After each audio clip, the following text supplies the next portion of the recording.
अखेर शेतकरी बांधवांनो पीक विमा शेतकऱ्यांच्या खात्यात आता जमा होण्यास सुरुवात झाली आहे आणि ऑलरेडी भरपूर काही जिल्ह्यातील शेतकऱ्यांच्या अकाउंटमध्ये बँक खात्यांमध्ये चांगल्या स्वरूपाची रक्कम पीक विम्याची जमा देखील झाली आहे। आता हे कोणत्या जिल्ह्यात जमा झाली आणि कोणत्या जिल्ह्यात आता जमा होणार या संदर्भात संपूर्ण काही आपण जिल्ह्याने अपडेट्स अगदी 2 मिनिटांमध्ये ते जाणून घेणार आहोत। अत्यंत महत्त्वाची गुड न्यूज आणि खुशखबरी समोर आली। शेतकरी शिवराज चव्हाण कृषी मंत्री केंद्रीय कृषी मंत्री यांच्या माध्यमातून हा पीक विमा इथे वाटप करण्यात आले आहे। आता हेक्टरी किती येणार काय येणार हे देखील तुम्हाला सांगू शकतो। तर नक्कीच शेतकऱ्यांनो तुम्हाला हेक्टरी जे की 25 ते 30 हजार रुपयेपेक्षा पण जास्तीचा पीक विमा हा थकीत पीक विमा मागील 3 वर्षाचा जमा होण्यास सुरुवात झाली। कोणते जिल्हे संपूर्ण अपडेट्स इथे जाणून घेणार आणि बऱ्याच काही शेतकऱ्यांनी कमेंट मागील व्हिडिओमध्ये तर एवढ्या निगेटिव्ह कमेंट्स इथे केले होते की पीक विमा येणार नाही असं नाही किंवा काही यांनी तर शिवीगाळ देखील तिथे केलेली होती। तर असं शेतकऱ्यांनो ज्यांना नाही भेटला त्यांचा विषय त्यांचा असू शकतो, परंतु ज्यांना भेटणार त्यांच्यासाठी आनंदाची गुड न्यूज आहे आणि आपण थोडक्यात आपल्या व्हिडिओच्या माध्यमातून सर्व माहिती शेतकऱ्यांना एक खुशखबर देण्याचं काम आपल्या चॅनलच्या माध्यमातून करणार आहोत। कारण की शेतकऱ्यांनो पहिल्यांदा लेटेस्टमध्ये आपण एक व्हिडिओ अपलोड केला होता, त्याच्यामध्ये देखील एक सविस्तर माहिती आपण दिलेली आहे। तर शेतकऱ्यांनो तुम्हाला सांगू शकतो की याच्यामध्ये कोणते जिल्हे थोडक्यात तुम्ही म्हणसाल की व्हिडिओ कुठे रेकॉर्ड करू लागला, तर व्हिडिओ थोडक्यात आउटडोर शूट करू लागला शेतकऱ्यांना। कारण की आपल्या थोडक्यात स्टुडिओची लाईट आहे ते मेन लाईट असते आपले ते गेलेले आहे, तर त्याच्यामुळे घरात अंधार असल्यामुळे जास्तीचा काही आपण आपल्या स्टुडिओमध्ये व्हिडिओज रेकॉर्ड करू शकलो नाही। तर नक्कीच शेतकऱ्यांना तुम्हाला सांगू शकतो की नंबर 1ला जो जळगाव जिल्हा आहे, तर जळगाव जिल्ह्यामध्ये चांगल्या स्वरूपाचा पीक विमा शेतकऱ्यांच्या खात्यात जमा होण्यास सुरुवात इथे झालेली आहे। शेतकरी बांधवांनो काहींच्या 20,000 22,000 25,000पासून ते 8-10 हजार रुपयापासून ते 20-25 22-23 हजार रुपयापर्यंतचा चांगल्या स्वरूपाचा रब्बी हंगामातील 2024चा हा पीक विमा देखील त्यांच्या खात्यात जमा होण्यास सुरुवात झाली। रब्बी हंगाम त्याचबरोबर खरीप हंगाम दोन्ही हंगामातील 2024चे हा पीक विमा शेतकऱ्यांच्या खात्यात जमा होण्यास सुरुवात झाली। आता मागील 3 वर्षाचा ते कधी जमा होणार संपूर्ण रक्कम ते देखील थोडक्यात आपण जाणून घ्या।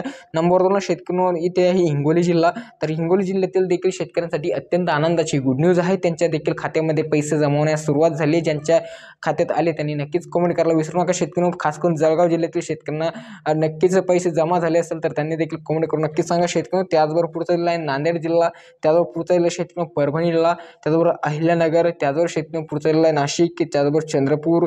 तर शेतकऱ्यांनो एवढं जे पण मी तुम्हाला जिल्ह्याने अपडेट्स सांगू लागले या जिल्ह्यातील शेतकऱ्यांना अद्याप जमा झाले असेल किंवा येत्या काही दिवसातच किंवा येत्या काही तासातच त्यांच्या अकाउंटमध्ये पैसे जमा होणार आहे। शेतकऱ्यांनो ही माहिती जेन्युइन रिअल आहे, यात काही फेक वगैरे काही नाही। त्याच्याकरता कमेंट करताना थोडक्यात पूर्णतः व्हिडिओ बघून आणि विचारपूर्वकच कमेंट करा असं माझं तरी म्हणणं आहे। त्या पुढचा चंद्रपूर शेतकऱ्यांनो, त्याचबरोबर सोलापूर जिल्हा आहे, त्याचबरोबर शेतकरी ते परभणी जिल्हा आहे, त्याचबरोबर जळगाव जिल्हा आहे, त्याचबरोबर वर्धा जिल्हा आहे, नागपूर आहे, त्याचबरोबर शेतकरी छत्रपती संभाजीनगर जिल्ह्यातील काही तालुक्यांचा समावेश याच्यामध्ये आहे। त्याचबरोबर शेतकरी जालना जिल्ह्यातील देखील बऱ्याच काही तालुक्यांचा याच्यामध्ये समावेश आहे। शेतकरी म्हणून आता हा पीक विमा तुम्ही म्हणसाल की कोणत्या शेतकऱ्यांना म्हणजेच की भेटू लागले ज्यांचं एडबीएचचा जो ऑप्शन आहे त्यांचा चालू आहे त्यांनाच हा पीक विमा इथे भेटणार आहे आणि त्यांना ज्यांचं एडबीएचचा ऑप्शन बंद असेल त्यांना देखील भेटू शकतो, परंतु थोडक्यात काही प्रॉब्लेम त्यांना येऊ शकतो शेतकरी म्हणून।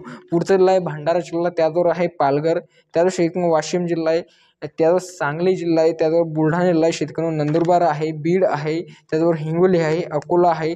रिपीटेशन शेतकरी माझ्याकडून स्क्रिप्ट करताना थोडक्यात काही जिल्हे परत रिपीट आले, त्याच्यामुळे थोडक्यात शेतकरी समजू शकता। तर त्याचबरोबर पुढच्या जिल्हा शेतकरी अकोला जिल्हा, त्याचबरोबर धुळे जिल्हा आहे, पुणे आहे, धाराशिव आहे।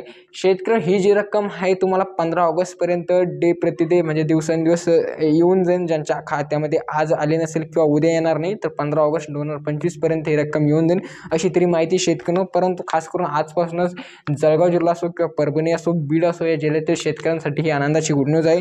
त्यावर पुढचा जिल्हा यवतमाळ आहे शेतकरी बांधवांनो, त्याचबरोबर अमरावती आहे, गडचिरोली आहे, लातूर आहे। तर या काही जिल्ह्यांच्या माध्यमातून तुम्हाला सांगू शकतो की ओरिएंटल जनरल इन्शुरन्स कंपनी असो, AIC भारतीय कृषी पीक विमा कंपनी असो, त्याचबरोबर ADFC इर्गो असो, ICICI Lombard general insurance company असो, त्याचबरोबर United India general insurance company असो, Cholamandalam, Reliance general insurance, SBI general insurance आणि युनिव्हर्सल संपो जे की शेतकरी ज्या त्या जिल्ह्यांसाठी ज्या त्या 9 पीक विमा कंपनी हा केंद्रीय कृषी विभागाच्या त्याचबरोबर राज्य कृषी विभागाच्या माध्यमातून नेमण्यात झालेला आहे। तर या कंपन्यांच्या माध्यमातून हा पीक विमा त्यांच्या खात्यात जमा होणार आहे। आता ज्या शेतकऱ्यांच्या अद्यापपर्यंत झाला नाही तर त्यांना 15 ऑगस्ट 2025 पर्यंत वाट इथे भागावी लागणार आहे। कारण की शेतकरी अशी माहिती आहे की पुढील 2 ते 4 दिवसाच्या काळात हा पीक विमा तुमच्या खात्यामध्ये जमा होऊन जाईल अशी तरी माहिती सध्याला उपलब्ध आहे। आणि ज्या शेतकऱ्यांनी खूपच निगेटिव्ह कमेंट इथे केलेलं होतं त्यांच्यासाठी हा खूप मोठा एक चपराक असू शकतो, कारण की बरेच काही लोक व्हिडिओ पूर्ण पाहायचं सोडून देते आणि मध्येच कमेंट करून चालले जाते. तर त्यांच्यासाठी ही एक चपराक आहे शेतकरी म्हणून. तर हेच एक अत्यंत महत्त्वाचं अपडेट हे पीक विमा संदर्भातलं होतं, थकीत पीक विमा संदर्भातलं होतं. आता मागील 2-3 वर्षाचं काय होणार तर शेतकऱ्याच्या संदर्भात अद्याप फायनल डेडिकेटेड अपडेट उपलब्ध नाही, जसं की आपण पहिल्या व्हिडिओमध्ये देखील सांगितलं होतं.